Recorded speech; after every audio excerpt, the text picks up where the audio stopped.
বলে 43 রান। আমি যদ্দূর দেখছি যে সাইফ হাসানই একমাত্র কি সর্বোচ্চ রানটা লইছে। মোহাম্মদ নাইম শেখ 7000 টিয়া মাঠ ভাড়া করি এই বাঙ্গির ফলা প্র্যাকটিস করছে।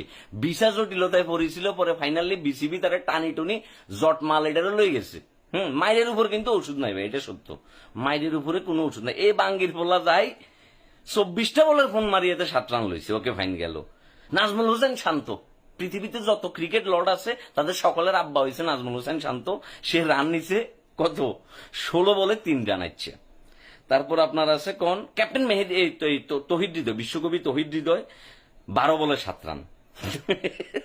মেহেদি হাসান মিরাজ আজ 90, তার আব্বা ডাকাইছে, আব্বা 90।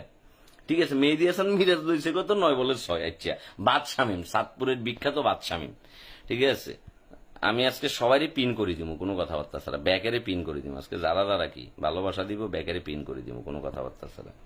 ঠিক আছে, বাদ শামীম মাইচের ডাক। তারপর নুরুল হাসান সোহান 360 ডিগ্রি।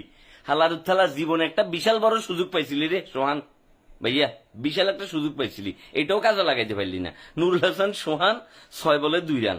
ঠিক আছে, রিশাদ হোসেন ব্যাটিং করতেছে 6 বলে 4 রান। তানবির ইসলাম আমাদের স্পিনার 3 বলে 5 রান।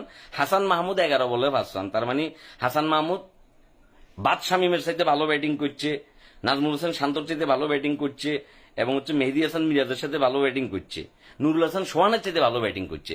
চিন্তা করি দেখেন ভাইয়া, তোদের জন্য দুঃখে আমার বলতে মন চাইতেছে নোয়াখালী বিভাগ চাই, কুমিল্লা বিভাগ চাই,